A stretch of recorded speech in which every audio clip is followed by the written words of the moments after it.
Hello everyone, U P S C mind game ಚಾನಲ್ಗೆ ನಿಮಗೆಲ್ಲರಿಗೂ ಸ್ವಾಗತ. ಎಕನಾಮಿಯಲ್ಲಿ ನಾವಿವತ್ತು ಟೈಪ್ಸ್ ಆಫ್ ಗೂಡ್ಸ್, ಒಟ್ಟಾರೆಯಾಗಿ ಯಾವ್ಯಾವ ಥರ ಗೂಡ್ಸ್ಗಳಿರುತ್ತೆ ಎಲ್ಲವನ್ನು ಒಂದು ಸಾರಿ ಕಂಪ್ಲೀಟಾಗಿ ನೋಡಲಿಕ್ಕಿದ್ದಾವೆ. ಹಾಗಾಗಿ ಮೊದಲು ಸಹ ನೀವು ಕೆಲವೊಂದನ್ನು ತಿಳ್ಕೊಂಡಿದ್ದೀರಿ, ಆದರೂ ಮತ್ತೆ ರಿವಿಷನ್ ಆಗ್ತಾ ಇರಬೇಕು, ಇದು ತಿಳಿದಿರಬೇಕು. ಇದರ ಬಗ್ಗೆ ಇವತ್ತು ನೀವು ಬೇಸಿಕ್ ತಿಳ್ಕೊಳ್ತೀರಿ. ನೆಕ್ಸ್ಟ್ ವೀಡಿಯೋಗಳಲ್ಲಿ ಇದರ ಗ್ರಾಫ್ ಬರುತ್ತೆ. ಗ್ರಾಫ್ ಬಂದಾಗ ನಾನು ಹೆಸರು ಹೇಳಿದ ತಕ್ಷಣ ನಿಮಗೆ ಅದರ ಒಂದು ಫೀಚರ್ ನೆನಪಿರಬೇಕು. ನಾನು ಸಬ್ಸ್ಟಿಟ್ಯೂಟ್ ಗೂಡ್ಸ್ ಅಂತಂದರೆ ಹೇಳಿದಾಗ ಏನು ಅನ್ನೋದು ನಿಮ್ಗೆ ಗೊತ್ತಾಗ್ಬಿಡಬೇಕು. ಗ್ರಾಫ್ನಲ್ಲಿ ಪ್ರೈಸು, ಡಿಮ್ಯಾಂಡು ಇದ್ರ ಬಗ್ಗೆ ಎಲ್ಲ ನಾನು ಎಕ್ಸ್ಪ್ಲೇನ್ ಮಾಡ್ತೇನೆ. ಆದರೆ ಹೆಸರು ಹೇಳಿದ ತಕ್ಷಣ ಅದರ ಫೀಚರ್ಗಳು ನೆನಪಾಗಬೇಕು. ಆ ಥರ ನೀವು ಇದನ್ನು ರಿವಿಷನ್ ಮಾಡಿರಬೇಕು. ಹಾಗಾಗಿ ಎಲ್ಲವನ್ನು ಒಂದು ಸಾರಿ ನೋಡ್ಕೋತಾ ಹೋಗಿ. ಮೊದಲು ಟೈಪ್ಸ್ ಆಫ್ ಗೂಡ್ಸ್ ಕ್ಲಾಸಿಫಿಕೇಷನ್ ಮೊದಲನೇದು ಯಾವುದು ಅಂತಂದರೆ demand changes when price changes. ಒಂದು ವಸ್ತುವಿನ ಬೆಲೆ ಬದಲಾಗ್ತಾ ಇದ್ದ ಹಾಗೆ ಡಿಮ್ಯಾಂಡ್ ಬದಲಾಗುತ್ತೆ. ಅದರ ಆಧಾರದ ಮೇಲೆ ನಾವು ಕೆಲವೊಂದು ಟೈಪ್ಗಳನ್ನು ನೋಡೋಣ. ಮೊದಲನೇದು ನೆಸಸರಿ ಗೂಡ್ಸ್. ನೆಸಸರಿ ಅಂತಂದರೆ ಬೇಕೇ ಬೇಕು ಅದು ಅಲ್ವಾ. No matter the price we must buy. ಪ್ರೈಸಲ್ಲಿ ಯಾವುದೇ ಬದಲಾವಣೆ ಆಗಿರಲಿ ನಾವು ಅದನ್ನು ಖರೀದಿ ಮಾಡ್ತೇವೆ. So these are the goods we cannot avoid. ಇದನ್ನು ಅವಾಯ್ಡ್ ಮಾಡಲಿಕ್ಕೆ ಸಾಧ್ಯನೇ ಇಲ್ಲ. Even if price increases a lot, price ತುಂಬ ಜಾಸ್ತಿ ಆಗಿದ್ದರೂ ಸಹ demand does not change much. ಪ್ರೈಸಲ್ಲಿ ಏನೇ ವೇರಿಯೇಷನ್ ಆಗಿರಲಿ ಡಿಮ್ಯಾಂಡು ಚೇಂಜ್ ಆಗೋದಿಲ್ಲ. ಪ್ರೈಸ್ ಜಾಸ್ತಿ ಆದರೂ ನಾವು ಅದನ್ನು ಪರ್ಚೇಸ್ ಮಾಡ್ತೇವೆ. ಯಾವುದು ಹಾಗಾದರೆ ಅಂಥದ್ದು ನೋಡಿ, medicine, life saving medicine, basic water supply, baby milk powder, insulin for diabetic patients, ಇದೆಲ್ಲ ಏನು ಹೇಳಿ ವೆರಿ ವೆರಿ ಎಸೆನ್ಷಿಯಲ್, ನೆಸೆಸರಿ, ಬಹಳ ಬೇಕೇ ಬೇಕು. ಇದು ಇಂಪಾರ್ಟೆಂಟ್ ಅಲ್ವಾ. ಹೀಗಿದ್ದಾಗ ಇಷ್ಟು ಇಂಪಾರ್ಟೆಂಟ್ ಇರಬೇಕಾದ್ರೆ ಪ್ರೈಸ್ ಬಗ್ಗೆ ತಲೆ ಕೆಡಿಸ್ಕೊಳ್ಳಿಕ್ಕೆ ಆಗೋದಿಲ್ಲ. ಹಾಗೆ ಪ್ರೈಸ್ ಇನ್ಕ್ರೀಸ್ ಆದರೂ ನಾವು ಅದನ್ನು ಪರ್ಚೇಸ್ ಮಾಡ್ತೇವೆ. No matter the price we must buy. ಅದಕ್ಕೆ ನಾವೇನಂತ ಕರಿತೇವೆ necessary goods. Even if price doubles people still have to buy. Price double ಆಗಲಿ ತ್ರಿಬಲ್ ಆಗಲಿ ಆದರೂ ಖರೀದಿ ಮಾಡ್ತಾರೆ. ಯಾಕಂತಂದರೆ their life depends on them. ಜೀವನ ನಿಂತಿರೋದೇ ಇಂಥ ವಸ್ತುಗಳ ಮೇಲೆ. ಹಾಗಾದರೆ ಇಲ್ಲಿ ಬರುವಂಥ ಕೀವರ್ಡ್ ಏನು? ಇನ್ ಇಲಾಸ್ಟಿಕ್ ಡಿಮ್ಯಾಂಡ್. ಇಲಾಸ್ಟಿಕ್, ಇನ್ ಇಲಾಸ್ಟಿಕ್ ಏನು ಹಾಗಂತಂದರೆ ನೆನಪಿದೆಯಾ ಏನಾದರೂ? ಸಂಜೆ ಈವ್ನಿಂಗ್ ಲೈವ್ ಮಾಡ್ತಾ ಇದ್ದೇವೆ ನಾವು, ಅದು ಸಹ ಜಾಯ್ನ್ ಆಗಬಹುದು. ಎಕನಾಮಿ ಮತ್ತು ಎನ್ವೈರ್ಮೆಂಟ್ ಒಟ್ಟಿಗೆ ಇರುತ್ತೆ. ಮತ್ತು ಎರಡನೇ ದಿನ ಪಾಲಿಟಿಕ್ಸ್, ಜಿಯೋಗ್ರಫಿ ಇರುತ್ತೆ. ಹಾಗೆ ಈವ್ನಿಂಗ್ ಲೈವ್ ಅಥವಾ ಪ್ರೀಮಿಯರ್ ಯೂಟ್ಯೂಬ್ ವಿಡಿಯೋ ಹಾಕಿರ್ತೇನೆ ನಾನು. ಅಲ್ಲಿ ನೀವು ಇದನ್ನು ಡಿಸ್ಕಸ್ ಮಾಡಿರೋದನ್ನು ಕೇಳಿರ್ಬೋದು ಈಗಾಗಲೇ. ಹಾಗಾಗಿ ಇಲ್ಲಿ ನೋಡಿ, ಇಲಾಸ್ಟಿಕ್ ಮತ್ತು ಇನ್ ಇಲಾಸ್ಟಿಕ್. ಇಲಾಸ್ಟಿಕ್ ಅಂತಂದರೆ ಏನು? Price sensitive. ಸೆನ್ಸಿಟಿವ್ ಅಂತಂದರೆ ಪ್ರೈಸ್ನಲ್ಲಿ ಚಿಕ್ಕ ಬದಲಾವಣೆ ಆದರೂ ಡಿಮ್ಯಾಂಡಲ್ಲಿ ದೊಡ್ಡ ವೇರಿಯೇಷನ್ ಆಗಬಹುದು. ಇನ್ ಇಲಾಸ್ಟಿಕ್ ಅಂತಂದರೆ ಏನು ಸಂಬಂಧನೇ ಇರೋದಿಲ್ಲ. ಇಲ್ಲಿ ನೋಡಿ, ನೆಸಸರಿ ಗೂಡ್ಸ್, ಪ್ರೈಸಲ್ಲಿ ದೊಡ್ಡ ಬದಲಾವಣೆ ಆಗಲಿ ಆಗದೇ ಇರಲಿ ನಾವು ಅದನ್ನು ಖರೀದಿ ಮಾಡೇ ಮಾಡ್ತೇವೆ. That is why it is inelastic. ಡಿಮ್ಯಾಂಡಲ್ಲಿ ಬದಲಾವಣೆ ಆಗೋದಿಲ್ಲ. Demand does not change much. ಪ್ರೈಸಲ್ಲಿ ಬದಲಾವಣೆ ಆದರೂ ಡಿಮ್ಯಾಂಡಲ್ಲಿ ಬದಲಾವಣೆ ಆಗದೇ ಇದ್ದರೆ ಅದಕ್ಕೆ ಇನ್ ಇಲಾಸ್ಟಿಕ್ ಅಂತ ಕರೀತೇವೆ. ಯಾಕೆ ಇದು ಇನ್ ಇಲಾಸ್ಟಿಕ್ ಹೇಳಿ? ಡಿಮ್ಯಾಂಡ್ ಚೇಂಜ್ ಆಗೋದಿಲ್ಲ. ಯಾಕೆ ಡಿಮ್ಯಾಂಡ್ ಚೇಂಜ್ ಆಗೋದಿಲ್ಲ? ಯಾಕಂದರೆ ಇದು ನೆಸಸರಿ, ಜೀವನಕ್ಕೆ ಬೇಕೇ ಬೇಕು. So medicine doesn't care about price ಅಲ್ವಾ. ಮೆಡಿಸಿನ್ಗಳಿಗೆ ಸಂಬಂಧಪಟ್ಟ ಹಾಗೆ ನಾವು ಪ್ರೈಸ್ ಬಗ್ಗೆ ತಲೆ ಕೆಡಿಸ್ಕೊಳ್ಳೋದಿಲ್ಲ. ಇದು ನೆಸಸರಿ ಗೂಡ್ಸ್, ಇನ್ ಇಲಾಸ್ಟಿಕ್, ನೆನಪಿರಲಿ. ಇನ್ನು ಲಕ್ಸುರಿ ಗೂಡ್ಸ್ ಅಂತಂದರೆ we buy only when price become attractive. ಇದು ನೆಸಸರಿ ಅಲ್ಲ ಇದು, ಆದರೆ ಲಕ್ಸುರಿ. ಸ್ಟೇಟಸ್ ಮೇಂಟೈನ್ ಮಾಡಲಿ ಕೆಲವರು ಪರ್ಚೇಸ್ ಮಾಡ್ತಾರಲ್ವ. So these goods are not essential. ಇದು ನೆನಪಿರಲಿ. ಲಕ್ಸುರಿ ಅಂತಂದರೆ ಎಸೆನ್ಷಿಯಲ್ ಅಲ್ಲ. When price drops even slightly demand increases a lot because people feel they now can afford luxury. ಒಂದು ಲಕ್ಸುರಿ ಕಾರ್ ಇದೆ, ಉದಾಹರಣೆಗೆ BMW ಯಾವುದಾದ್ರು ಒಂದು ಕಾರ್ ಇರಬಹುದು. ನೀವು ಅದನ್ನು ಪರ್ಚೇಸ್ ಮಾಡಬೇಕು ಅಂತ ಅಂದ್ಕೊಂಡಿರ್ಬೋದು. ಹಾಗಾಗಿ ಈ ಕಾರಿನ ಪ್ರೈಸ್ನಲ್ಲಿ ಸ್ವಲ್ಪ ವೇರಿಯೇಷನ್ ಆದರೂ, ಪ್ರೈಸ್ ಡ್ರಾಪ್ ಆದರೂ ಆವಾಗ ಜನ ಅದನ್ನು ಖರೀದಿ ಮಾಡಲಿಕ್ಕೆ ಮುಂದಾಗ್ತಾರೆ. ಆಡಿ, ಲ್ಯಾಂಬೋರ್ಗಿನಿ ಅಂತ ಕೇಳಿರ್ಬೋದು.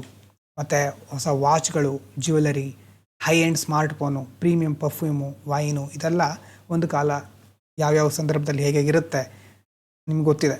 ಕೆಲವೊಂದು ದೇಶಗಳಲ್ಲಿ ಇದೆ ಲಕ್ಸುರಿ, ಕೆಲವೊಂದು ದೇಶಗಳಲ್ಲಿ ಇದು ಬಹಳ ಏನೂ ಸಂಬಂಧನೇ ಇಲ್ಲದೆ ಇರೋವಷ್ಟು ಎಲ್ಲರ ಹತ್ರನೂ ಇರುತ್ತೆ. ಆ ಥರ ದೇಶಗಳು ಕೆಲವೊಂದಿದೆ. ಆದರೆ ನಮ್ಮ ದೇಶದಲ್ಲಿ ಇಂಥ ವಿಷಯಗಳನ್ನು ಲಕ್ಸುರಿ ಅಂತ ಕನ್ಸಿಡರ್ ಮಾಡ್ತೇವೆ.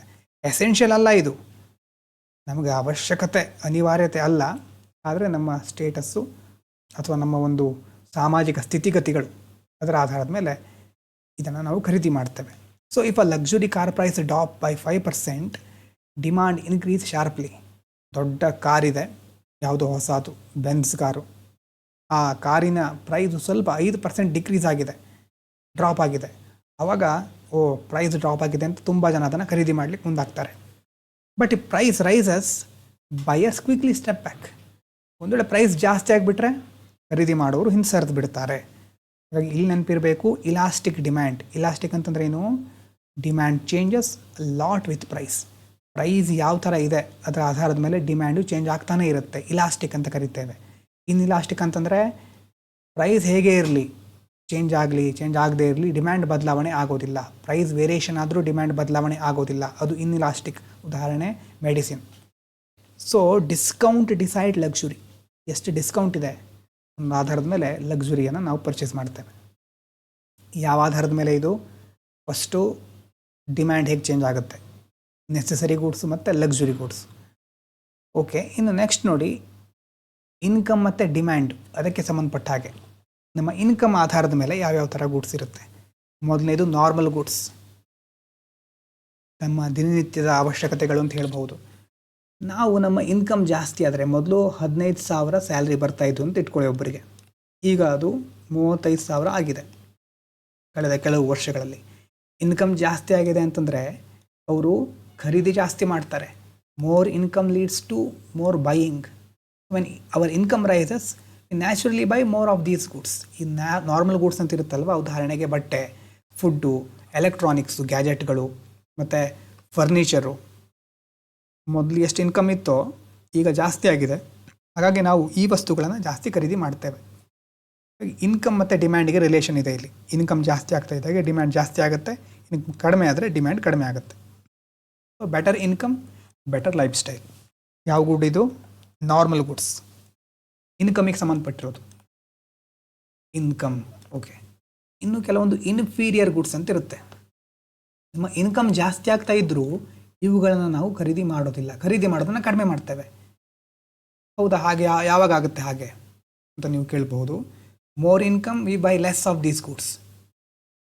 ಅಂತಂದರೆ ನಮಗೆ ಈಗ ಮೊದಲು ಒಬ್ಬ ವ್ಯಕ್ತಿ 15,000 ಸಂಬಳ ಬರ್ತಿತ್ತು ಅಂತ ಹೇಳಿದೆ ಅಲ್ವಾ. ಆವಾಗ ಅವನಿಗೆ ಸೇವಿಂಗ್ ಮಾಡಬೇಕಿತ್ತು, ಅದಕ್ಕೋಸ್ಕರ ಅವನು ಬಸ್ನಲ್ಲಿ ಹೋಗ್ತಾ ಇದ್ದ, ಬಸ್ಸಲ್ಲಿ ಪ್ರಯಾಣ ಮಾಡ್ತಾ ಇದ್ದ.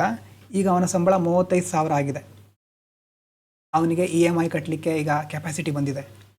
ಇದಕ್ಕೋಸ್ಕರ ಈಗ ಅವನು ಬಸ್ಸನ್ನು ಬಿಟ್ಟು ಕಾರ್ನ ಪರ್ಚೇಸ್ ಮಾಡ್ತಾನೆ. ಪರ್ಚೇಸ್ ಮಾಡಿ ಆವಾಗ ಕಾರಿನ EMI ಕಟ್ಕೊಳ್ತಾ, ಲೋನ್ ಮಾಡ್ಕೊಳ್ತಾ ಅಥವಾ ಏನಾದರೂ ವ್ಯವಸ್ಥೆ ಮಾಡಿಕೊಂಡು ಕಾರ್ನಲ್ಲಿ ಪ್ರಯಾಣ ಮಾಡ್ತಾನೆ. ನೋಡಿ, ಇನ್ಕಮ್ ಜಾಸ್ತಿ ಆಯಿತು, ಹಾಗಂತ ಬಸ್ ಪ್ರಯಾಣ ಜಾಸ್ತಿ ಮಾಡಿದ್ನಾ? ಇಲ್ಲ. ಈಗ ಬೇರೆಯನ್ನೇ ಅವನು ಅಲ್ಟರ್ನೇಟಿವ್ ಸೋರ್ಸನ್ನು ಫೈಂಡ್ ಔಟ್ ಮಾಡ್ದ. ಅದಕ್ಕೆ ನಾವು ಹೇಳೋದು ಇನ್ಫೀರಿಯರ್ ಗುಡ್ ಅಂತ. ಇನ್ಕಮ್ ಜಾಸ್ತಿ ಆದರೂ ಇದರ ಬಳಕೆ ಕಡಿಮೆ ಆಗಿಬಿಡ್ತು, ಇನ್ನೊಂದರ ಬಳಕೆ ಜಾಸ್ತಿ ಆಗಿಬಿಡ್ತು ಅಲ್ವಾ. When people earn more they avoid cheaper or basic goods. ಮಾತ್ರ ಜಾಸ್ತಿ ಹಣ ಇದೆ ಈಗ, ಇವಾಗ ಚೀಪ್ ಆಗಿರೋದನ್ನು ಕನ್ಸಿಡರ್ ಮಾಡೋದಿಲ್ಲ, ನೀವು ಬೆಟರ್ ಅಲ್ಟರ್ನೇಟಿವ್ಗಳನ್ನು ಹುಡುಕ್ತೀರಾ.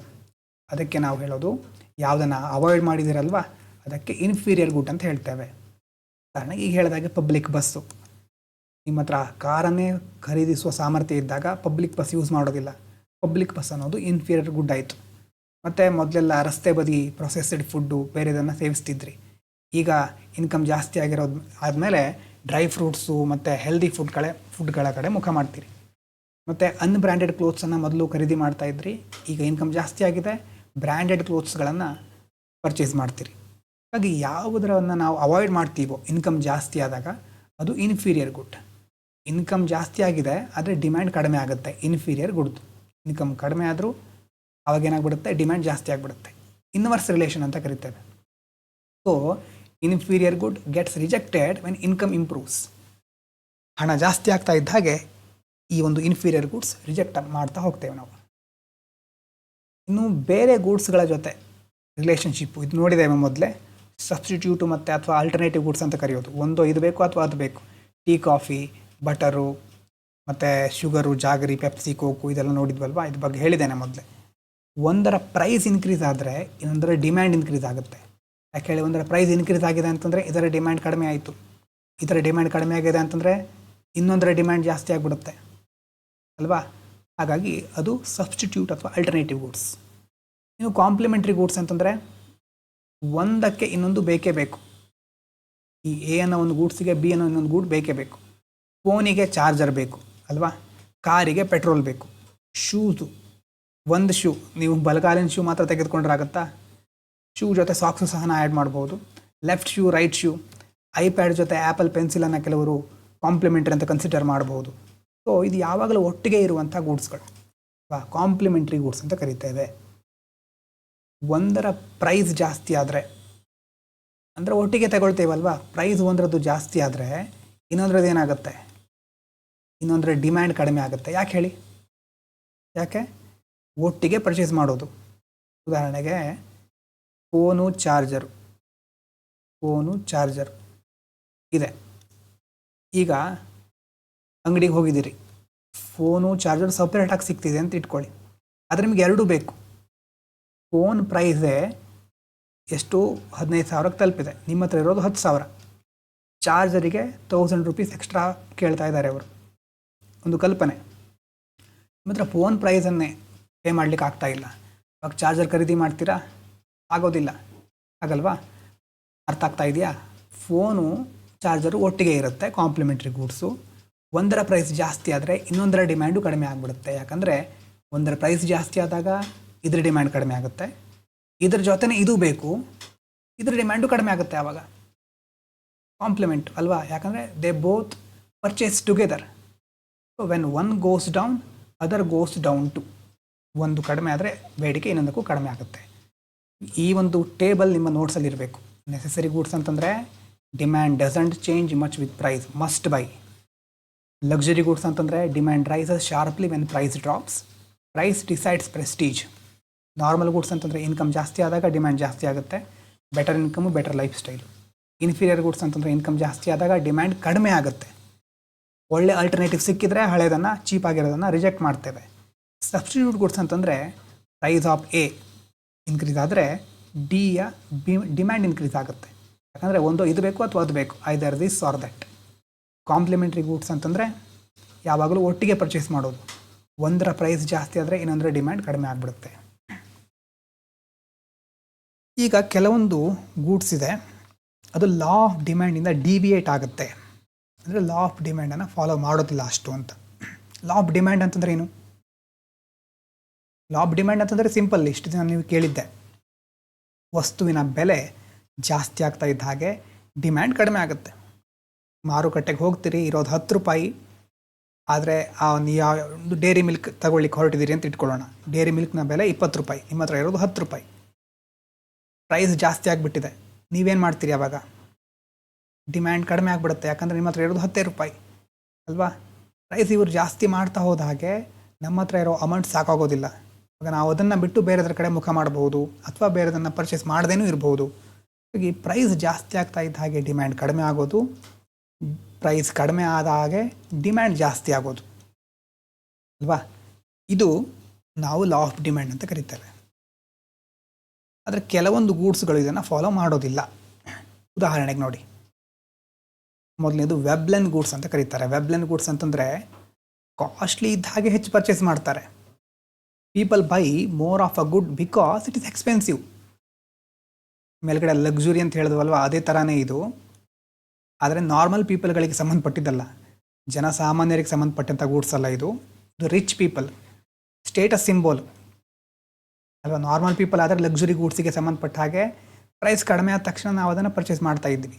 ಆದರೆ ವೆಬ್ಲೆನ್ ಗೂಡ್ಸ್ ನೋಡಿ, people by more of a good because it is expensive. ಅದು ಎಕ್ಸ್ಪೆನ್ಸಿವ್ ಅಂತಾನೆ ಪರ್ಚೇಸ್ ಮಾಡ್ತಾರೆ, ಯಾಕಂದರೆ ಇದೆಲ್ಲ ಸ್ಟೇಟಸ್ ಸಿಂಬಾಲ್.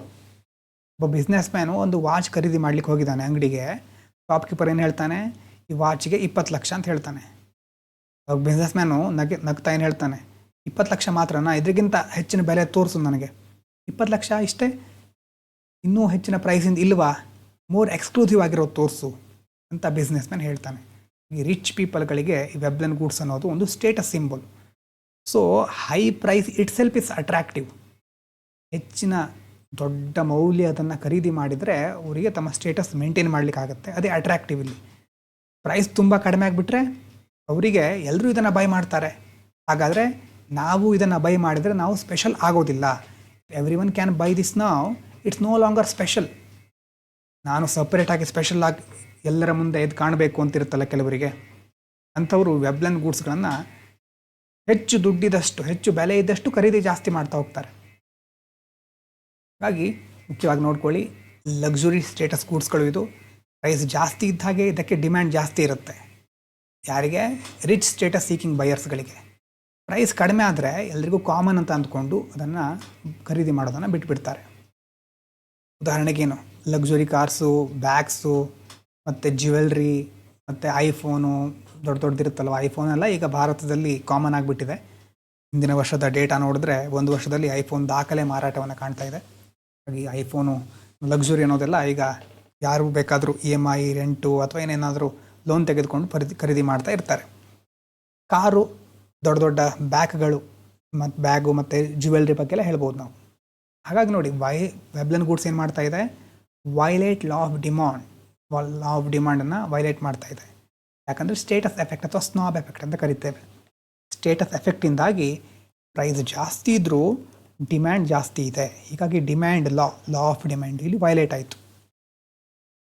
ಇನ್ನು ಗಿಫನ್ ಗೂಡ್ಸ್ ಸಂಬಂಧಪಟ್ಟಿರೋದು ಪುವರ್ ಫ್ಯಾಮಿಲೀಸ್ಗಳಿಗೆ. ವೆಬ್ಲೆನ್ ಗೂಡ್ಸ್ ಯಾರಿಗೆ? ರಿಚ್ ಪೀಪಲ್ಗಳಿಗೆ. Giffen goods poor family.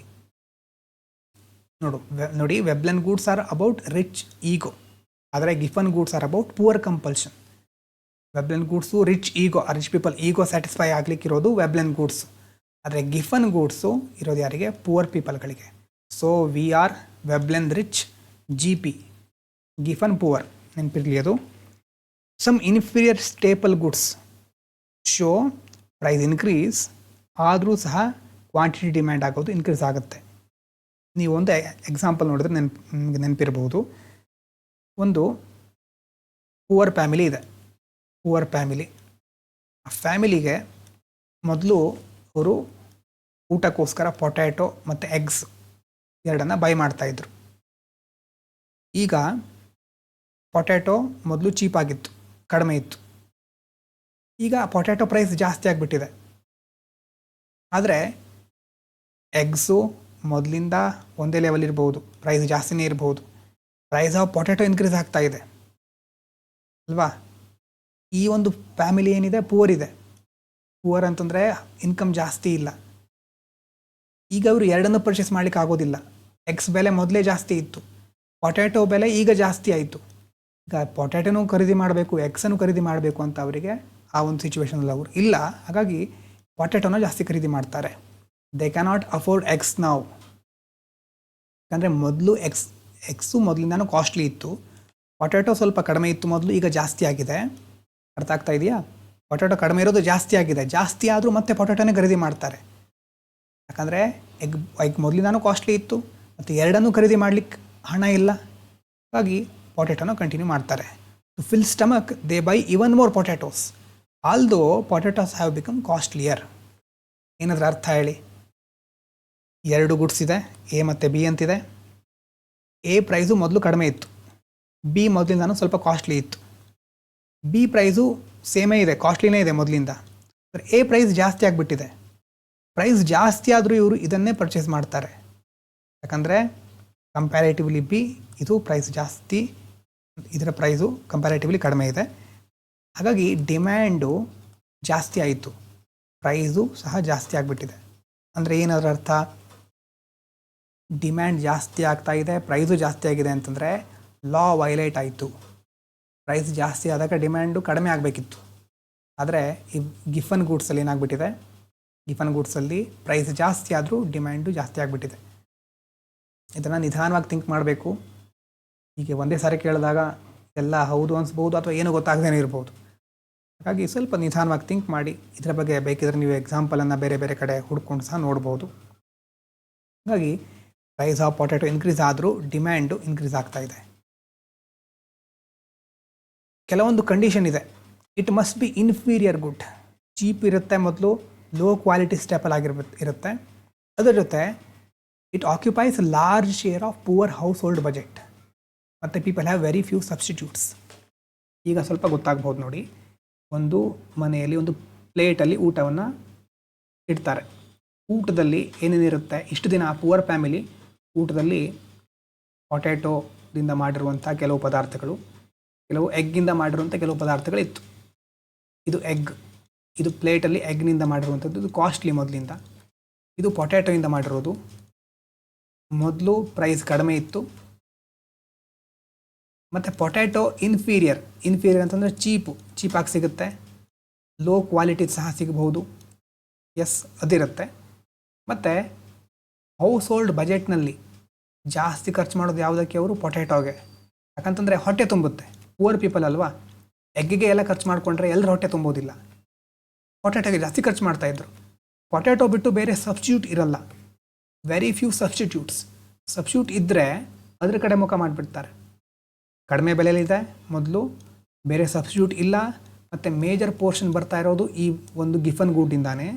ಹಾಗಾಗಿ ಇದರ ಪ್ರೈಸ್ ಜಾಸ್ತಿ ಆದರೂ ಖರೀದಿಯನ್ನು ಮುಂದುವರಿಸ್ತಾ ಹೋಗ್ತಾರೆ. ನೋಡಿ, cheap coarse grains, wheat and rice ಅಲ್ವಾ, ಮತ್ತು ಬಾಜ್ರಾ ಗ್ರಾಮು ಕೆಲವೊಂದು ಕಡೆ, ಮತ್ತು ಐರಿಷ್ ಪೊಟ್ಯಾಟೊ ಫೆಮೈನ್ ಅಂತ ಕೆಲವೊಂದು ಸಹ ನೀವು ಕೇಳಿರಬಹುದು. Opposite of normal law of demand, ಇದಂತೂ ಗೊತ್ತಾಗಿದೆ ಅಲ್ವಾ. ಡಿಮ್ಯಾಂಡಿಗೆ ಸಂಬಂಧಪಟ್ಟಿರುವಂಥ ಲಾ ಇಲ್ಲಿ ವೈಲೇಟ್ ಆಗುತ್ತೆ. ಡಿಮ್ಯಾಂಡ್ ಕರ್ವು ಸ್ಲೋಪ್ ಅಪ್ವರ್ಡ್, ಈ ಕರ್ವುಗಳ ಬಗ್ಗೆ ಮತ್ತೆ ಹೇಳ್ತೇನೆ, ಅದಕ್ಕೆ ಅಂತಲೇ ಸಪ್ರೇಟ್ ಆದ ವೀಡಿಯೋ ಮಾಡ್ತೇನೆ. ಪ್ರತಿಯೊಂದು ಗೂಡ್ಸ್ಗಳ ಬಗ್ಗೆನೂ ವೀಡಿಯೋ ಅಂತಂದರೆ ಅದರ ಕರ್ವನ್ನು ನಿಮ್ಗೆ ಹೇಳ್ತೇನೆ. So Giffen goods violate law of demand due to strong negative income effect overpowering substitution effect. Substitution effect ಇಲ್ಲಿ ಬರ್ತಾ ಇಲ್ಲ, ಯಾಕಂದರೆ ಇದಕ್ಕೆ ಜಾಸ್ತಿ ಸಬ್ಸ್ಟಿಟ್ಯೂಟ್ಗಳು ಇಲ್ಲ. ಮೇಲ್ಗಡೆ ನೋಡಿ ಕಂಡೀಷನ್ ಅಂತ ಇದೆ 3. ಇನ್ಫೀರಿಯರ್ ಗುಡ್ ಆಗಿರಬೇಕು, ಮತ್ತು ಲಾರ್ಜ್ ಶೇರ್ ಇರಬೇಕು, ವೆರಿ ಫ್ಯೂ ಸಬ್ಸ್ಟಿಟ್ಯೂಟ್ಗಳಿರಬೇಕು. ಹಾಗಾಗಿ ನೆಗೆಟಿವ್ ಇನ್ಕಮ್ ಎಫೆಕ್ಟ್, ಯಾಕಂದರೆ ಇನ್ಕಮ್ ಕಡಿಮೆ ಆಗಿಬಿಟ್ಟಿರುತ್ತೆ ಅಥವಾ ಬೇರೆ ಒಂದು ವಸ್ತುವಿನ ಪ್ರೈಸ್ ಜಾಸ್ತಿ ಆಗಿಬಿಟ್ಟಿರುತ್ತೆ, ಆವಾಗ Giffen goods law of demand violate ಮಾಡುತ್ತೆ. ಇನ್ನು ಕೆಲವೊಂದು ಗೂಡ್ಸ್ಗಳಿದೆ based on their position in the production process. Production ಮಾಡಬೇಕಾದ್ರೆ ಅವರ ಪೊಸಿಷನ್ ಎಲ್ಲಿರುತ್ತೆ ಈ ಗೂಡ್ಸ್ ಇದು ಅನ್ನೋದ್ರ ಆಧಾರದ ಮೇಲೆ.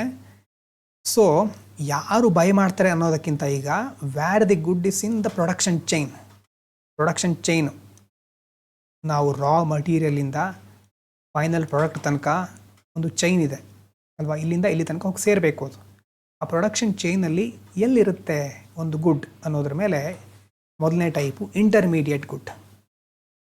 ಅಂದರೆ goods used to make other goods, ಅಂದರೆ ಇದನ್ನು ಇನ್ಪುಟ್ ಥರ ಯೂಸ್ ಮಾಡ್ತೇವೆ, ಫೈನಲ್ ಕನ್ಸ್ಯೂಮರ್ಗೆ ಯೂಸ್ ಮಾಡಲಿಕ್ಕೆ ರೆಡಿ ಆಗಿರೋದಿಲ್ಲ. ಉದಾಹರಣೆಗೆ ಸ್ಟೀಲ್ ಇದೆ, ಸ್ಟೀಲಿಂದ ಕಾರ್ ತಯಾರು ಮಾಡ್ತೇವೆ, ಕಾಟನಿಂದ ಟೆಕ್ಸ್ಟೈಲ್ ಇಂಡಸ್ಟ್ರಿ ನಡೀತಾ ಇರುತ್ತೆ, ವೀಟಿಂದ ಬ್ರೆಡ್ ಫ್ಯಾಕ್ಟ್ರಿ ನಡೆಯುತ್ತೆ, ಕಾರ್ ಟೈರ್ಗಳನ್ನು ಯೂಸ್ ಮಾಡಿಕೊಂಡು ಅಸೆಂಬಲ್ ಮಾಡೋದು ಅದು ಸಹ ನಿಮ್ಗೆ ಗೊತ್ತಿದೆ, ಕಾರ್ಗಳನ್ನು.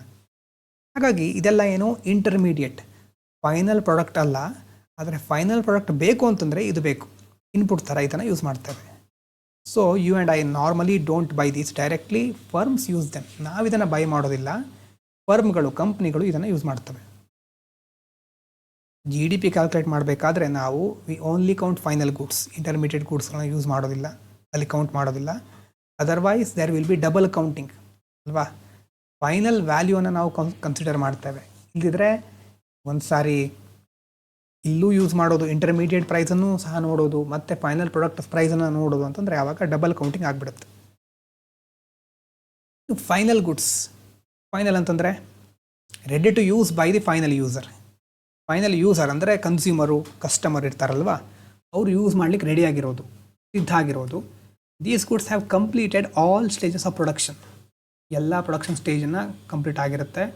ಕನ್ಸಂಪ್ಷನ್ ರೆಡಿ ಆಗಿರುತ್ತೆ, ಹೌಸ್ ಹೋಲ್ಡ್ಗಳು ಖರೀದಿ ಮಾಡಬಹುದು, ಅಥವಾ ಇನ್ವೆಸ್ಟ್ಮೆಂಟ್, ಸರ್ಕಾರ ಫರ್ಮ್ಗಳು ಇನ್ವೆಸ್ಟ್ ಮಾಡಲಿಕ್ಕೆ ಸಹ ರೆಡಿ ಆಗಿರುತ್ತೆ. ಉದಾಹರಣೆಗೆ ಬ್ರೆಡ್, ಬೇಕ್ರಿಯಲ್ಲಿ ಬ್ರೆಡ್ ಸಿಗುತ್ತೆ, ಮತ್ತು ಕಾರ್ ಸಿಗುತ್ತೆ ಶೋರೂಮ್ನಲ್ಲಿ, ಲ್ಯಾಪ್ಟಾಪು, ಇದೆಲ್ಲ ಆಲ್ರೆಡಿ ರೆಡಿ ಆಗಿರೋದು ಫೈನಲ್ ಗುಡ್ಸ್. ಮತ್ತು ಒಂದು ಫ್ಯಾಕ್ಟ್ರಿಯಲ್ಲಿ ಹೊಸ ಮಷಿನ್ ಖರೀದಿ ಮಾಡಬಹುದು ಅಲ್ವಾ, ಇದು ಮಷಿನ್ ಫೈನಲ್ ಗುಡ್ ಅಂತಂದರೂ ಕ್ಯಾಪಿಟಲ್ ಥರ ನಾವು ಅದನ್ನು ನೋಡ್ತೇವೆ. ಸೊ ಎಕ್ಸಾಮಿಗೆ ನೆನಪಿಟ್ಕೊಳ್ಬೇಕಾಗಿರೋದು, final goods are counted in GDP, intermediate goods are not, to avoid double counting. GDP ಬಗ್ಗೆ ಮತ್ತೆ ತುಂಬ ಡೀಟೇಲ್ ಆಗಿ ಬರುತ್ತೆ ಮುಂದೆ. ಆದರೆ ನೋಡಿ, ಫೈನಲ್ ಗೂಡ್ಸನ್ನು ಮಾತ್ರ ಕನ್ಸಿಡರ್ ಮಾಡೋದು, ಇಂಟರ್ಮೀಡಿಯೇಟ್ ಗೂಡ್ಸನ್ನು ಕನ್ಸಿಡರ್ ಮಾಡೋದಿಲ್ಲ.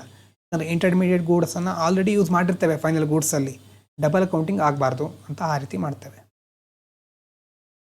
ಮತ್ತು ಪ್ರೊಡಕ್ಷನ್ನಲ್ಲಿ ಯಾವ ಥರ ಒಂದು ಗೂಡ್ಸಿನ ಪಾತ್ರ ಇರುತ್ತೆ, ರೋಲ್ ಇನ್ ಪ್ರೊಡಕ್ಷನ್.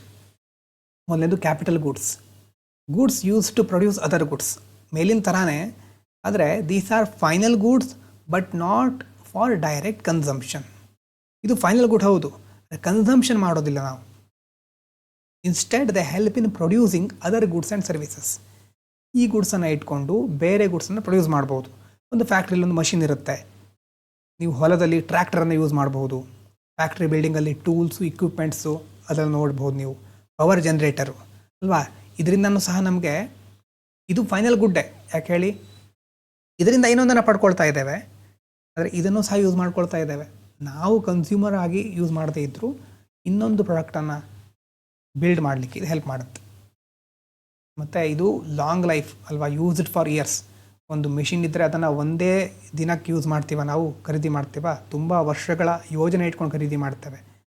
ಮತ್ತು ಕಾಲ ತಕ್ಕ ಹಾಗೆ ಅದು ಡೆಪ್ರಿಷಿಯೇಟ್ ಆಗುತ್ತೆ, ಹಾಳಾಗಬಹುದು, ವೇರ್ ಆಗಬಹುದು, ಟಿಯರ್ ಆಗಬಹುದು.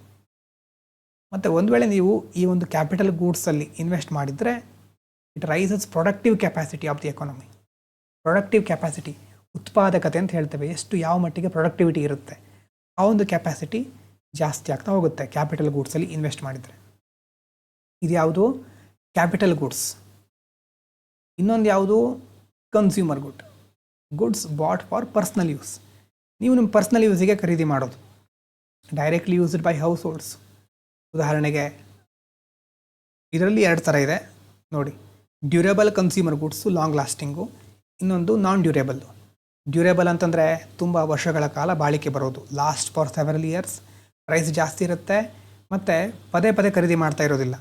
T V, fridge, washing machine, furniture, car, bike, laptop, smartphone ಇದೆಲ್ಲ ಇರುತ್ತಲ್ವ, ನಾವು ಪ್ರತಿ ತಿಂಗಳಿಗೆ ಒಂದು ಸಾರಿ ಹೊಸದನ್ನು ಖರೀದಿ ಮಾಡ್ತಾ ಇರೋದಿಲ್ಲ. ಪ್ರೈಸು ಸಹ ಜಾಸ್ತಿ ಇರುತ್ತೆ, ಮತ್ತು ತುಂಬ ವರ್ಷಗಳ ಕಾಲ ಬಾಳಿಕೆ ಬರಬೇಕು ಅನ್ನುವಂಥ ಒಂದು ಯೋಜನೆ ಇಟ್ಕೊಂಡು ಖರೀದಿ ಮಾಡ್ತೇವೆ. ಅದಕ್ಕೋಸ್ಕರ ಹೇಳೋದು ಡ್ಯೂರೇಬಲ್, ಲಾಂಗ್ ಲಾಸ್ಟಿಂಗ್.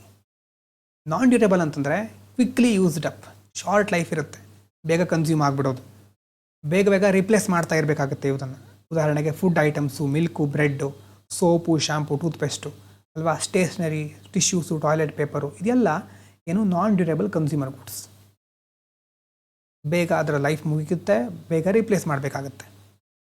ಇನ್ನು ಮೆರಿಟ್ ಮತ್ತು ಡಿಮೆರಿಟ್ ಹೆಸರಲ್ಲೇ ಇದೆ.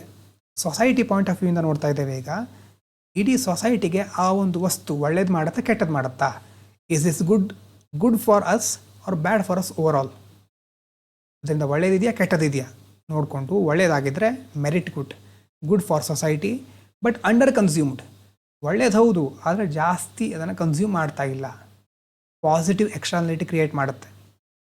ನೋಡಿ ಏನು ಇದರ ಸರಿಯಾಗಿ ತಿಳ್ಕೊಳ್ಳಿ, these goods create positive externalities.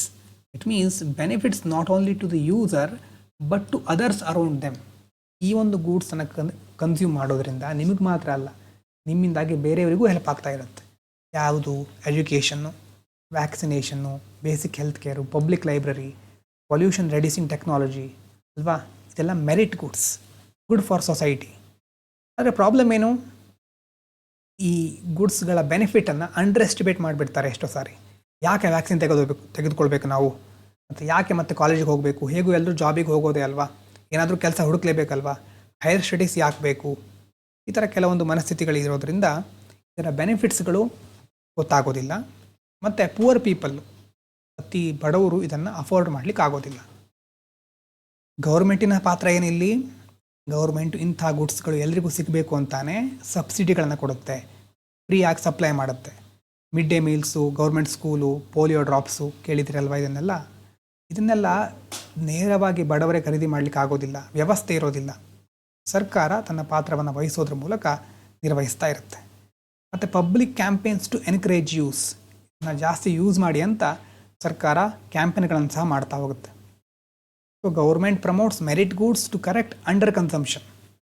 ಇದರ ಕನ್ಸಂಪ್ಷನ್ ಸರಿಯಾಗಿ ಆಗ್ತಾ ಇಲ್ಲ ಅಂತ ಗೌರ್ಮೆಂಟು ಪ್ರಮೋಟ್ ಮಾಡ್ತಾ ಇರುತ್ತೆ. ಮೆರಿಟ್ ಅಂತಂದರೆ ಒಳ್ಳೇದಾಗೋದು, ಡಿಮೆರಿಟ್ ಅಂತಂದರೆ ಬ್ಯಾಡ್ ಫಾರ್ ಸೊಸೈಟಿ, ಓವರ್ ಕನ್ಸ್ಯೂಮ್ಡ್. ಇದರಿಂದಾಗಿ ನೆಗೆಟಿವ್ ಎಕ್ಸ್ಟರ್ನಾಲಿಟಿ ಕ್ರಿಯೇಟ್ ಆಗುತ್ತೆ.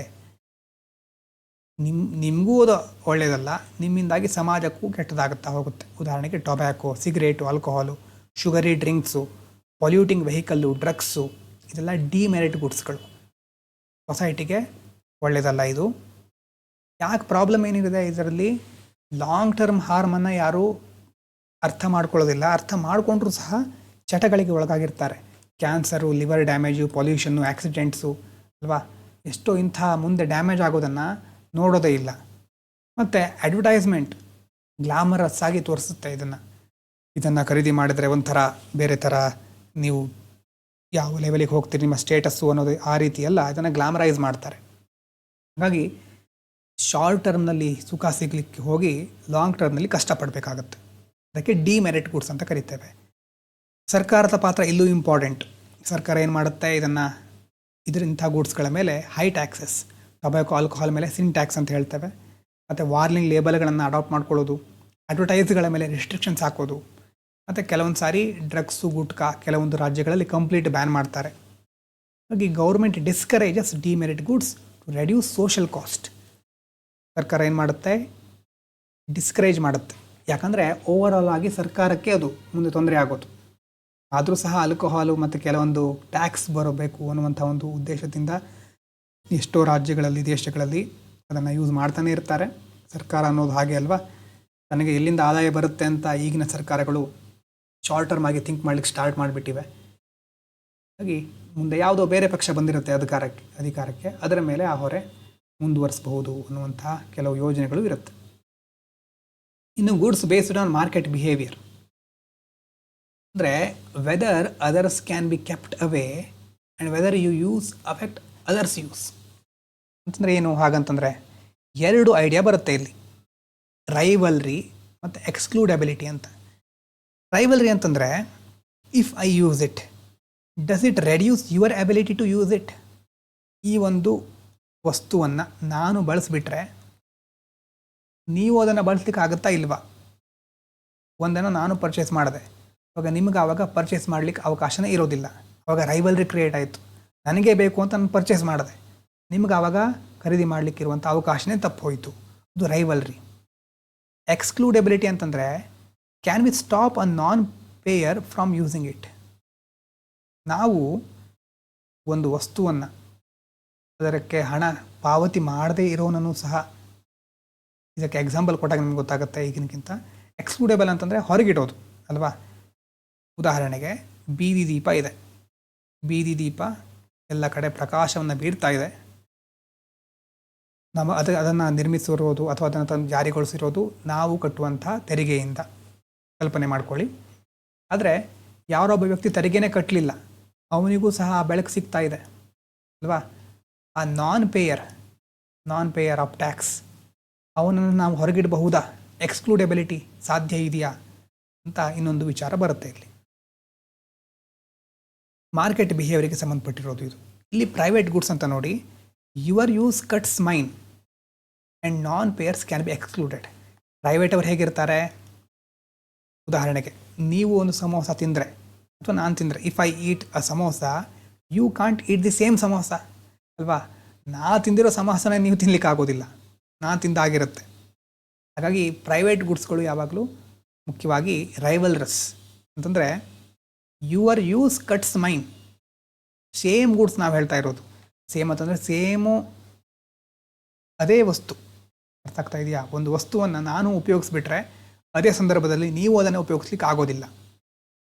ಮತ್ತು ಪ್ರೈವೇಟ್ ಆಗಿರೋದ್ರಿಂದ shopkeeper can stop you if you don't buy. ನೀವು ಸಮೋಸ ಬೇಕು ಅಂತ ಹೇಳಿರ್ತೀರಿ, ತಿಂದಿರ್ತೀರಿ, ಆಮೇಲೆ ಪೇ ಮಾಡಲ್ಲ ಅಂತಂದರೆ ಬೇರೆ ಕೆಲಸಕ್ಕೆ ಹಚ್ತಾನೆ ನಿಮ್ಮನ್ನು, ಅಥವಾ ಪೇಮೆಂಟ್ ತಗೊಂಡಾದ್ಮೇಲೆ ನಿಮ್ಗೆ ಸಮೋಸ ಕೊಡೋದು ಅಲ್ವಾ. ಪೇಮೆಂಟ್ ಮಾಡಲೇಬೇಕಾಗುತ್ತೆ. ಎಕ್ಸ್ಕ್ಲೂಡೆಬಿಲಿಟಿ, ನಾನ್ ಪೇಯರಿಗೆ ಎಕ್ಸ್ಕ್ಲೂಡೆಬಲ್. ನೀವು ಹಣ ಪೇ ಮಾಡಿಲ್ಲ ಅಂತಂದರೆ ನಿಮ್ಮನ್ನು ಹೊರಗಿಟ್ಬಿಡ್ತಾರೆ, ಎಕ್ಸ್ಕ್ಲೂಡ್ ಆಗಿಬಿಡ್ತೀರಿ. ಹಾಗಾಗಿ payment is very very important. Food, clothes, car, mobile phone ಮತ್ತು ಎಷ್ಟೋ ವಸ್ತುಗಳು ಮಾರ್ಕೆಟಲ್ಲಿ ಸೆಲ್ ಆಗೋದು, ಅದೆಲ್ಲ ಏನು ಪ್ರೈವೇಟ್ ಗುಡ್ಸ್ಗಳೆಲ್ಲ ಏನಾಗಿರುತ್ತೆ? ರೈವಲ್ರಸ್ ಆಗಿರುತ್ತೆ, ಎಕ್ಸ್ಕ್ಲೂಡಬಲ್ ಆಗಿರುತ್ತೆ. So price system allocate private goods. Private ಅವರು ಮುಖ್ಯವಾಗಿ ಯಾವುದ್ರ ಮೇಲೆ ಫೋಕಸ್ ಮಾಡಿರ್ತಾರೆ? Price profit. ಹಾಗಾಗಿ ಪ್ರೈಸ್ ಸಿಸ್ಟಮ್ ಮುಖ್ಯವಾಗಿ ಇಲ್ಲಿ ವರ್ಕ್ ಆಗ್ತಾ ಇರುತ್ತೆ. ಇನ್ನು ಪಬ್ಲಿಕ್ ಗೂಡ್ಸ್ಗಳ ಬಗ್ಗೆ ನೋಡೋದಾದರೆ ಎಲ್ಲರೂ ಯೂಸ್ ಮಾಡ್ಬೋದು, everyone can use and no one can be easily excluded. ಸುಲಭವಾಗಿ ಯಾರನ್ನು ಹೊರಗೆ ಇಡ್ಲಿಕ್ಕೆ ಆಗೋದಿಲ್ಲ. ನಾನ್ ರೈವಲ್ರಸ್ ಅಂತ ಕರಿತೇವೆ. ಅಂತಂದರೆ one person's use does not reduce availability to others. ಒಬ್ಬರು ಯೂಸ್ ಮಾಡ್ದಾರ ಅಂತಂದರೆ ಬೇರೆಯವರಿಗೆ ಸಹ ಅದು ಸಿಗ್ತಾ ಇರುತ್ತೆ. ಮತ್ತು ನಾನ್ ಎಕ್ಸ್ಕ್ಲೂಡೇಬಲ್ ಅಲ್ವಾ. ಯಾವುದೋ ಒಬ್ಬ ವ್ಯಕ್ತಿಯನ್ನು ಯೂಸ್ ಮಾಡದೇ ಇರೋ ರೀತಿ ನೋಡ್ಕೊಳ್ಳಿಕ್ಕೆ ಆಗೋದಿಲ್ಲ. Even if they don't pay, ಅವರು ಅದಕ್ಕೆ ಹಣವನ್ನು ಪಾವತಿಸದೇ ಇರಬಹುದು, ಆದರೆ ಅವರನ್ನು ಹೊರಗೆ ಇಡ್ಲಿಕ್ಕೆ ಸಾಧ್ಯ ಆಗೋದಿಲ್ಲ. ಉದಾಹರಣೆಗೆ ನೋಡಿ, ನ್ಯಾಷನಲ್ ಡಿಫೆನ್ಸು. ನಾನು ಮಾತ್ರ ದೇಶಕ್ಕೆ ಸರಿಯಾದ ಸೇವೆ ಸಲ್ಲಿಸ್ತಾ ಇದ್ದೇನೆ, ನನ್ನ ಕೆಲಸ ನಾನು ಸರಿಯಾಗಿ ಮಾಡ್ತಾ ಇದ್ದೇನೆ, ನನಗೆ ಮಾತ್ರ ದೇಶದ ರಕ್ಷಣೆ ಕೊಡಬೇಕು. ಬೇರೆ ಸೋಂಬೇರಿಗಳಿರ್ತಾರೆ, ಲೇಜಿನೆಸ್, ಇಡೀ ದಿನ ಮಲ್ಕೊಂಡಿರ್ತಾರೆ, ಅವರಿಗೆ ಯಾಕೆ ರಕ್ಷಣೆ? ಅವರನ್ನು ದೇಶದಿಂದ ಹೊರಗೆ ಹಾಕಿ ಅಂತ ಹೇಳಲಿಕ್ಕೆ ಆಗುತ್ತಾ? ಆಗೋದಿಲ್ಲ. ಎಲ್ರಿಗೂ ರಕ್ಷಣೆ ಕೊಟ್ಟೇ ಕೊಡ್ತಾರೆ. ಸ್ಟ್ರೀಟ್ ಲೈಟು ಅಲ್ವಾ, ಎಲ್ರಿಗೂ ಬೆಳಕು ಕೊಡುತ್ತೆ. ಯಾರು ಟ್ಯಾಕ್ಸ್ ಪೇ ಮಾಡಿಲ್ಲ ಅವನಿಗೆ ಬೆಳಕು ಕೊಡದೇ ಇರಲಿಕ್ಕೆ ಆಗೋದಿಲ್ಲ. ಕ್ಲೀನ್ ಏರ್ ಎಲ್ರಿಗೂ ಬೇಕು, ಎಲ್ರಿಗೂ ಸಿಗುತ್ತೆ. ಮತ್ತು light house, flood control dam, ಮತ್ತು ಪಬ್ಲಿಕ್ ರೇಡಿಯೋ ಬ್ರಾಡ್ಕಾಸ್ಟು, ಇದೆಲ್ಲ ಏನು non rivalrous, non excludable. So if the army defends India, defends all citizen simultaneously. You can't say protect only the tax payer. ಕೇವಲ tax ಪೇಯರ್ಸ್ಗಳನ್ನು ಮಾತ್ರ protect ಮಾಡಿ ಅಂತ ಹೇಳಲಿಕ್ಕೆ ಆಗೋದಿಲ್ಲ ನೀವು. ಹಾಗಾಗಿ ಎಲ್ಲರನ್ನ ಕಾಪಾಡ್ತಾರೆ, ಎಲ್ಲರನ್ನ ರಕ್ಷಿಸ್ತಾರೆ. ಇನ್ನೊಂದು ಫ್ರೀ ರೈಡರ್ ಪ್ರಾಬ್ಲಮ್ ಅಂತ ಬರುತ್ತೆ ಇಲ್ಲಿ. So because people cannot be excluded, many will think why should I pay. ನಮ್ಮನ್ನು ಹೇಗೂ ಇದರಿಂದ ಹೊರಗೆ ಇಡ್ಲಿಕ್ಕೆ ಸಾಧ್ಯ ಇಲ್ಲ, ನಾವು ಯಾಕೆ ಇದಕ್ಕೆ ಹಣ ಪಾವತಿಸಬೇಕು? ಬೇರೆಯವರು ಪೇ ಮಾಡ್ತಾರೆ, ನಾವು ಎಂಜಾಯ್ ಮಾಡೋಣ. So everyone wants to ride for free. ಸರ್ಕಾರದ ಸೇವೆಗಳನ್ನು, ಸೌಲಭ್ಯಗಳನ್ನು ಫ್ರೀಯಾಗಿ ಉಪಯೋಗಿಸ್ಕೊಳ್ಳೋಣ, ಟ್ಯಾಕ್ಸ್ ಪೇ ಮಾಡೋರು ಮಾಡ್ತಾ ಇರಲಿ. ಅವಾಗೇನಾಗುತ್ತೆ? Result, private market fails, no incentive to produce. ಒಂದು ವೇಳೆ ಪ್ರೈವೇಟ್ ಮಾರ್ಕೆಟ್ ಆಗಿಬಿಟ್ರೆ ಫೇಲ್ಯೂರ್ ಆಗಿಬಿಡುತ್ತೆ. ಆದರೆ ಗೌರ್ಮೆಂಟ್ ಏನು ಮಾಡುತ್ತೆ? ಟ್ಯಾಕ್ಸ್ ಕಲೆಕ್ಟ್ ಮಾಡುತ್ತೆ.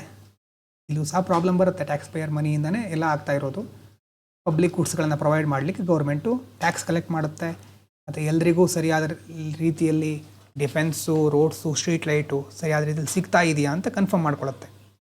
So public goods suffer from free rider problem, hence supplied mainly by government. Public ಗೂಡ್ಸ್ಗಳು ಇಂಥ ಒಂದು ಪ್ರಾಬ್ಲಮ್ಗಳನ್ನು ಎದುರಿಸ್ತಾ ಇರುತ್ತೆ, ಫ್ರೀ ರೈಡರ್ ಪ್ರಾಬ್ಲಮ್ಮು. ಅದಕ್ಕೋಸ್ಕರನೇ ಸರ್ಕಾರ ಅದನ್ನು ಸಪ್ಲೈ ಮಾಡ್ತಾ ಇರುತ್ತೆ. ಇಲ್ಲೂ ಸಹ ಕೆಲವೊಂದು ಏರುಪೇರು ಆಗಬಹುದು, ನಿಮ್ಗೆ ಗೊತ್ತಿರ್ಬೋದು, ಎಷ್ಟೋ ಸಾರಿ ಅಡಚಣೆಗಳು ಎದುರಾಗುತ್ತೆ. ಹಾಗಾಗಿ ಇಷ್ಟೊತ್ತು ನೋಡಿದ್ದು ಮೇಲ್ಗಡೆ ಒಂದು ಟೇಬಲ್ ಬರ್ಕೊಂಡಿದ್ದೀರಿ ಅಂತ ಅಂದ್ಕೊಳ್ತೇನೆ. ಇಲ್ಲಿ ಇದಾದಮೇಲೆ ವೆಬ್ಲನ್ ಮತ್ತು ಗಿಫನ್ನು. ವೆಬ್ಲನ್ ಯಾರು? ರಿಚ್. ಗಿಫನ್ ಯಾರಿಗೋಸ್ಕರ ಇರೋದು? ಪುವರ್. ಇಂಟರ್ಮೀಡಿಯೇಟ್ ಅಂತಂದರೆ ಇನ್ಪುಟ್ಟು, ಫೈನಲ್ ಅಂತಂದರೆ ಲಾಸ್ಟ್ ಸ್ಟೇಜು. ಕ್ಯಾಪಿಟಲ್ ಅಂತಂದರೆ ಜಾಸ್ತಿ ಪ್ರೊಡ್ಯೂಸ್ ಮಾಡಲಿಕ್ಕೆ, ಮಷೀನ್ ಎಕ್ಸಾಂಪಲ್. ಕನ್ಸ್ಯೂಮರ್ ಅಂತಂದರೆ ಸ್ಯಾಟಿಸ್ಫ್ಯಾಕ್ಷನ್ಗೋಸ್ಕರ, ಟಿ ವಿ, ಫುಡ್ಡು. ಮೆರಿಟ್ ಅಂತಂದರೆ ಸಮಾಜದ ಮೇಲೆ ಒಳ್ಳೆಯ ಪರಿಣಾಮ ಬೀರೋದು. ಡಿಮೆರಿಟ್ ಅಂತಂದರೆ ನೆಗೆಟಿವ್ ಎಕ್ಸ್ಟರ್ನಾಲಿಟಿ. ಪ್ರೈವೇಟ್ ಅಂತಂದರೆ ರೈವಲ್ಲು ಮತ್ತು ಎಕ್ಸ್ಕ್ಲೂಡೇಬಲ್ಲು. ಪಬ್ಲಿಕ್ ಅಂತಂದರೆ ನಾನ್ ರೈವಲ್ಲು, ನಾನ್ ಎಕ್ಸ್ಕ್ಲೂಡೇಬಲ್ಲು ಮತ್ತು ಫ್ರೀ ರೈಡರ್ ಪ್ರಾಬ್ಲಮ್ಮು. ಇದೆಲ್ಲ ಇಲ್ಲಿ ಎದುರಾಗ್ತಾ ಹೋಗುತ್ತೆ. ಇದನ್ನು ಮತ್ತೆ ಓದಿ, ಯಾಕಂತಂದರೆ ಓದ ತಕ್ಷಣ ಕೆಲವರಿಗೆ ಅರ್ಥ ಆಗುತ್ತೆ, ಕೆಲವರಿಗೆ ಏನು ಅರ್ಥ ಆಗದೇ ಇರಬಹುದು. ನಿಧಾನವಾಗಿ ಥಿಂಕ್ ಮಾಡಬೇಕಾಗತ್ತೆ. ನಿಮ್ಮದೇ ಆದ ಎಕ್ಸಾಂಪಲನ್ನು ಇಟ್ಕೊಂಡು ಥಿಂಕ್ ಮಾಡಿ. ಏನಾದರೂ ಇದ್ದರೆ ನೀವು ಟೆಲಿಗ್ರಾಮ್ನ ಮೆಸೇಜ್ ಮಾಡಬಹುದು, ಕಮೆಂಟಲ್ಲಿ ತಿಳಿಸ್ಬಹುದು. ಓಕೆನಾ? Thank you so much. Stay healthy, stay fantastic. Video ಇಷ್ಟ ಆದರೆ ಲೈಕ್ ಮಾಡಿ.